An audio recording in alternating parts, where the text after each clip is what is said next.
The four of us hunkered behind the fallen tree, looking through the binoculars in turn as we surveyed the cabin.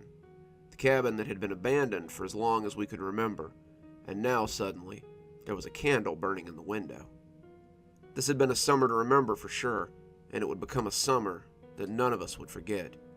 Richie, James, Terry, and I had been friends since kindergarten, and we had spent every summer playing around the neighborhood and having fun.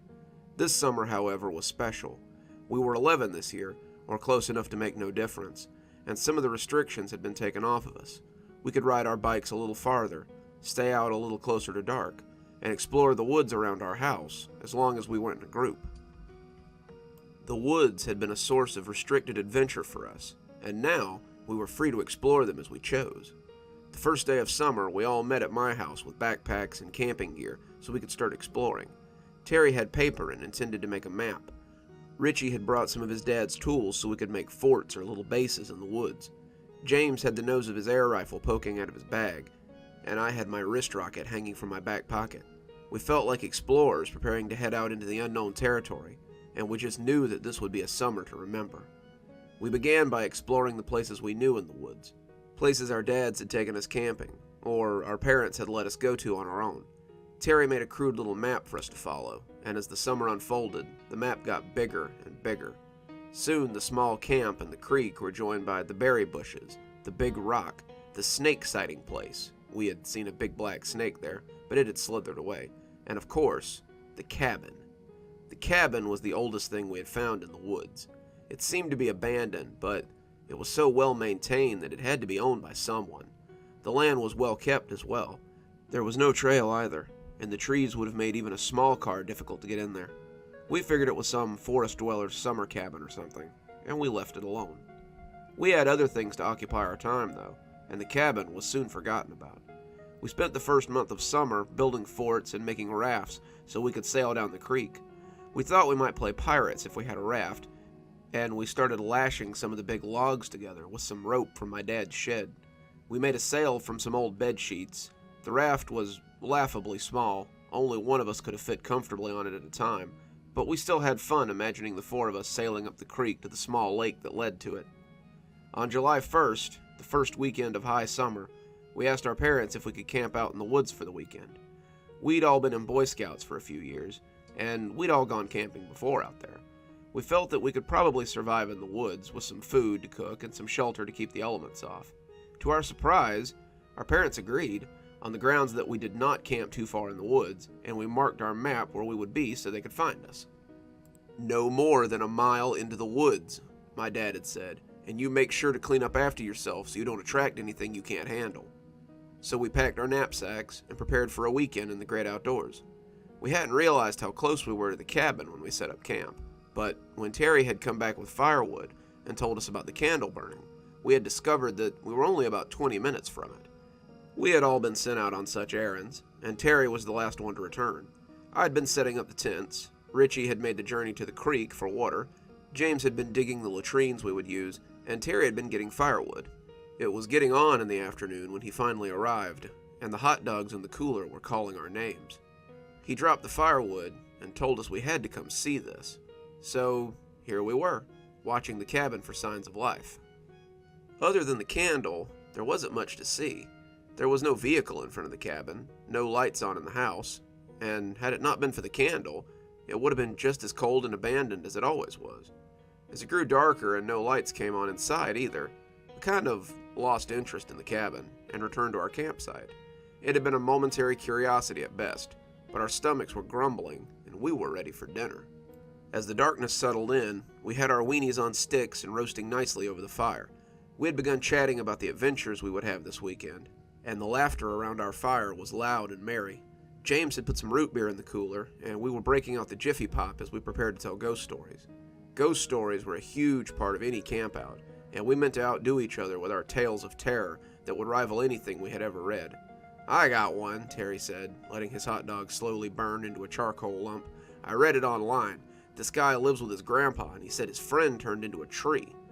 Terry laid the story out, building up as he told us about the kids exploring the woods and finding a special grove. We all listened, leaning in a little as he wove his tale. The story wasn't really scary, as much as it was sad, but the atmosphere of the dark woods made it all seem pretty spooky nonetheless. I was reaching to get a second hot dog, the first one having been eaten in 3 quick bites, when I thought I heard something out in the woods.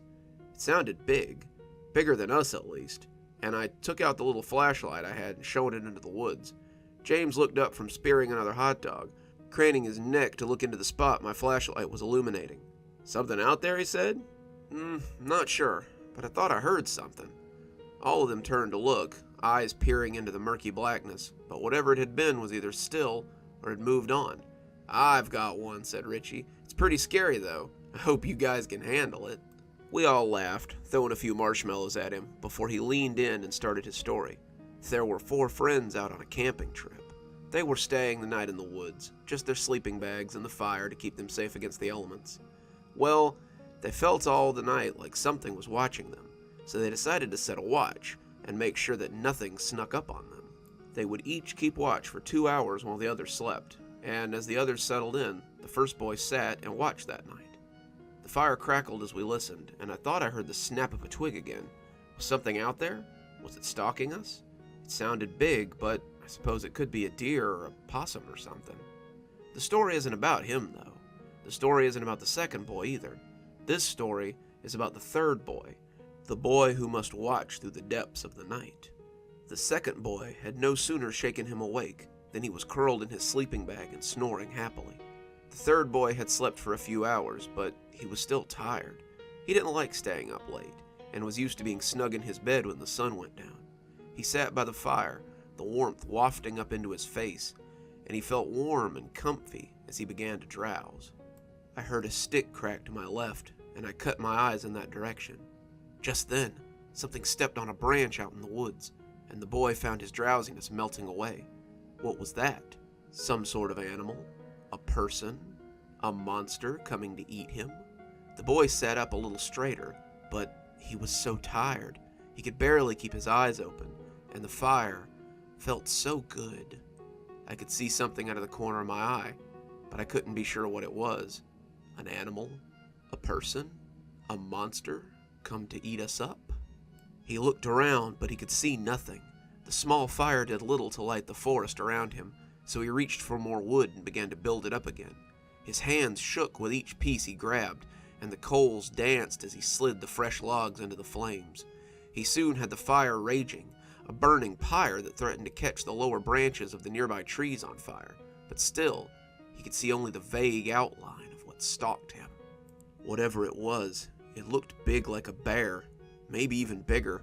It had a towering presence that made it appear monstrous in the dancing light of our campfire. It appeared to be wearing clothes, but I couldn't be sure. Was that a dress? Maybe a robe? I couldn't be sure, but it was coming closer as we all sat raptly and listened to Richie's story. The boy watched the shape as it stalked closer, unable to tell what it might be. It was so big, it could be anything. A bear, a person, anything could be out in those dark woods. He took one of the burning sticks from the fire and held it out before him like a torch, trying to ward off whatever this diabolical creature might be. It came on heedless of the burning stick, and the boy began to scream as it stepped out into the firelight, and he caught sight of his stalker. This creature wasn't quite so bold. It hung back slightly, not daring to get close enough to be seen. When they found the boys, all of them had been killed. Of the 3 that had been in the sleeping bags, nothing was ever found, just a lot of blood soaked into the bags themselves. Of the watcher, however, they found him still at his post. He leaned in, the fire making his face look sinister. He was frozen in fear, his heart having stopped from terror. I turned then, looking over Terry's shoulder and into the woods, but whatever it had been was gone now. "Wow," James said, putting a fresh marshmallow on to replace the one that had fallen into the fire as he listened. "That was a great story." "Yeah," I agreed, scouting around behind him for shapes. "Bet I know who scared him so bad," James said, a little smile on his lips. "I bet it was Soap Sally." A chill ran up my spine. "Don't even say her name out here," I quavered, the others looking just as shocked. Soap Sally was not something to be joked about in the woods at night. Soap Sally was a local legend, a washerwoman who had done her washing at the watering hole for as long as anyone could remember. She made her own soap, made her own candles too, and was said to be able to make spells and potions as well. When she was found to be making soap out of the bones of runaway children, she was burned as a witch with only the briefest of trials. She was still used as a way to scare bad kids into doing what they were supposed to be doing, and there were still disappearances from time to time that weren't quite explained. I heard a rumor that those kids who went missing in the next town were taken by Soap Sally, James continued, clearly intending to milk the story for all it was worth. James, I started, but I tensed when I heard a stick snap too close to our campsite. I heard she found them out past curfew and just snatched them up. They ran, of course they did, but she got them, one by one, and took them back to her lair to make them into soap. From behind James, a shape rose, a looming shadow that seemed to grow from the ground. I gasped, looking at Terry and Richie as it rose to 6 feet tall. Their mouths were hanging open, their eyes as big as dinner plates, and James clearly thought we were scared of his story. Then she hacked them up and boiled off the fat. She made them into soap, and then their parents found the soap the next day, and they used it to wash their hands. They never knew they were washing themselves with the bodies of their dead kids, and somewhere that old crone just laughed at them. As they mourned their loss, she laughed and laughed, stalking the night as she looked for more children to... But he noticed us crab-walking away from him and rolled his eyes in laughter. "Oh, come on, guys, it's just a story. Quit goofing around," But he gasped as her long black nails clenched his shoulder. When the monstrous woman bent down, her mouth of sharp teeth grinning much too wide, he began to scream like a stuck hog.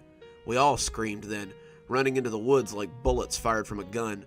James screamed behind us, begging us to help him, but we were only 10 or 11. What could we do against something like that? We all stayed together as we realized that my house was the closest, and we ran for it. The moon was high and bright, and if it hadn't been nearly full, we'd have likely never found our way home. The woods we had so often played in seemed sinister, a child's fairy tale story, and we wanted to reach the safety of home before the witch could scoop us up and gobble us down. Every limb that grabbed our shirts was a witch's claw. Every hole that yawned to stop us was a hand coming up to catch us, and every sound was that horrid creature in hot pursuit. When we broke the tree line and made it to the row of fences that marked our neighborhood, we all breathed a little easier. My dad was having a beer on the back porch when we got there, and it seemed that Richie's dad had decided to join him since they were both childless for the night. It was only about 9:30, and both of them looked up expectantly as we ran in. "You boys get spooked by a deer already?" my dad joked, realizing then that we were one short. "Where's James?" I sobbed as I tried to catch my breath, and Dad must have caught enough to understand that someone had taken James. He got us all inside and called the police, Richie's dad calling James's parents as he did. Before long, everyone's parents were there, and the men had begun searching the woods. Dad wanted to take us with him, but we all refused to go. We'd had a scare, and when the police arrived, the whole group took to the woods to find James. They came back a few hours later to tell us that there was no sign of him at our campsite. "Is there anywhere that you can think of where he might be, boys? Maybe somewhere in the woods where this person might have taken him?" He said person because they had refused to believe any kind of Soap Sally talk. They wanted to keep this in the real world, and that meant that if a woman had taken an 11-year-old boy against his will, then they were likely close. "The cabin," Richie almost hissed, looking to us for support. "Remember? We saw the candle burning there earlier. Maybe it's her cabin." We showed them on the map where the cabin was, and they told us to stay here as they all went to investigate. They were gone for about an hour when I heard the back door open and the 4 dejected fathers of my group come shuffling back in. They told the 3 of us to head up to bed so they could talk, but we hunkered at the top of the stairs and listened as they told what they had seen. James's mother cried a lot, his father holding her tight. The police were still there, and the sheriff had called in more deputies from the neighboring town. They were searching the cabin from top to bottom. They had found the door unlocked, and when they had gone inside, they had found that the cabin wasn't just someone's summer home. There was blood, so much blood, and the police had found the remains of children in that place. Bones, clothes, skin, hair, a bowl of fat that had yet to be rendered into tallow. The kitchen had several items for making soap, and they'd said the stove was still hot when they arrived. They'd found a shirt on the top of the pile, and James's father had identified it as the one James had been wearing when he'd left home that afternoon. They searched those woods for 3 days, but they never found James. Well, not until he appeared on his parents' doorstep one morning. I was eating dinner that night, still reeling from what I had been through in the woods, and Mom was talking about how wonderful it had been that the community had come together to support James's family. I went to take her a casserole this morning, and she was going through the gifts that had been left by the town. There were casseroles and gift cards and grocery bags and even a nice bag of soap from someone. My mouth went dry when I heard that, and I asked her what she meant. Well, someone had delivered a bag of soap this morning.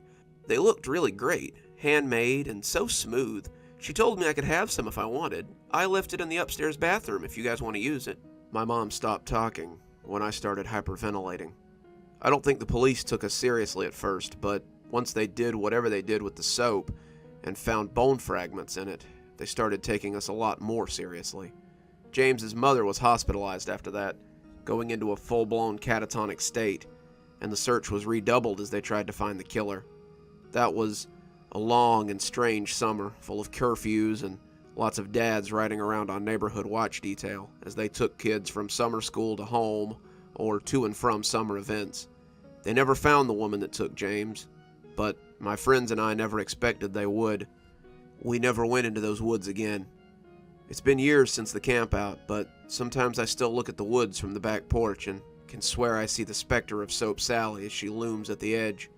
I graduate high school this year, and I think I might just get as far away from this town and my childhood as possible. I can't imagine raising a kid in a place where they can wind up as bricks of soap on your front porch. Good evening, everyone. It's me, Dr. Plague. Thank you so much for joining me for tonight's story. Well, look at that. Yet another Soap Sally story. She's becoming quite a specter on this show, and I don't think she'll be going away anytime soon. But before we go away, let's go ahead and thank our patrons. Thanks to Leslie Lou Riddle and Janet for being our Spooky Skeleton tier contributors. Thanks to Xaronana and Emily Coltsfoot for being our Ghostly Reader tier contributor. And thanks to Glen Jenkins for being our Ghostwriter tier contributor. Thanks, guys. We just couldn't do it without you.